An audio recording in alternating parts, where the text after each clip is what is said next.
Hello my YouTube family, आप सब कैसे हैं। मेरे यूट्यूब चैनल टेक्निकल स्टोरीज में आप सभी का स्वागत है। आज मैं आप सब के लिए फिर से एक नई वीडियो लेकर आई हूँ। वीडियो आप सबको कैसी लगती है कमेंट बॉक्स में ज़रूर बताइएगा। वीडियो को लाइक और चैनल को सब्सक्राइब करना ना भूलें। तो चलिए आज की कहानी शुरू करते हैं। एक बार माँ पार्वती ने बड़ी उत्सुकता के साथ बाबा श्री विश्वनाथ देवाधिदेव महादेव से यह प्रश्न किया कि ऐसा क्यों होता है कि आप अजर अमर हैं और मुझे हर जन्म के बाद नए स्वरूप में आकर फिर से वर्षों की कठोर तपस्या के बाद आपको प्राप्त करना होता है। जब मुझे आपको ही प्राप्त करना है तो फिर मेरी ये तपस्या क्यों, मेरी इतनी कठोर परीक्षा क्यों? और आपके कंठ में पड़ी यह परमुंड माला, आपके अमर होने का कारण व रहस्य क्या है? महाकाल ने पहले तो माता को ये गूढ़ रहस्य बताना उचित नहीं समझा, परंतु माता की स्त्री हट के आगे उनकी एक न चली।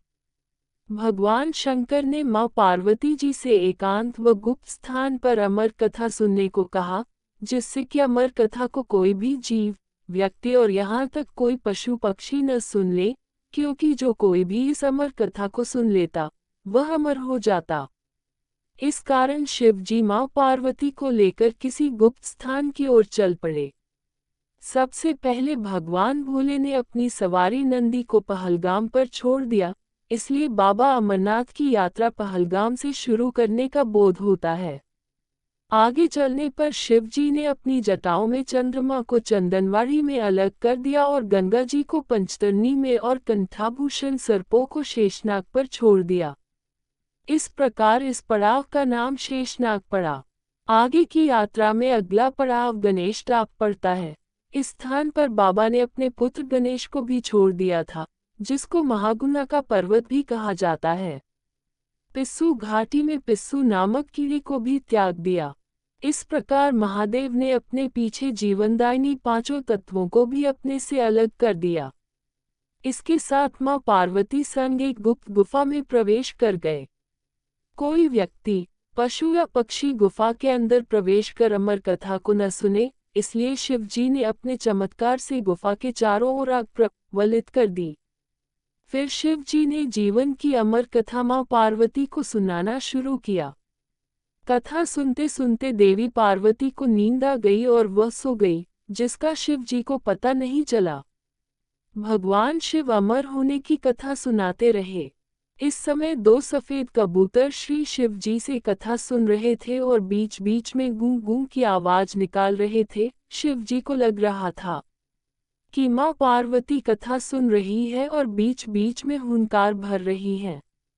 इस तरह दोनों कबूतरों ने अमर होने की पूरी कथा सुन ली। कथा समाप्त होने पर शिव का ध्यान पार्वती मां की ओर गया जो सो रही थी। शिव जी ने सोचा कि अगर पार्वती सो रही है, तब इसे सुन कौन रहा था। तब महादेव की दृष्टि कबूतरों पर पड़ी। महादेव शिव कबूतरों पर क्रोधित हुए और उन्हें मारने के लिए तत्पर हुए। इस पर कबूतरों ने शिव जी से कहा कि हे प्रभु, हमने आपसे अमर होने की कथा सुनी है, यदि आप हमें मार देंगे तो अमर होने की यह कथा झूठी हो जाएगी।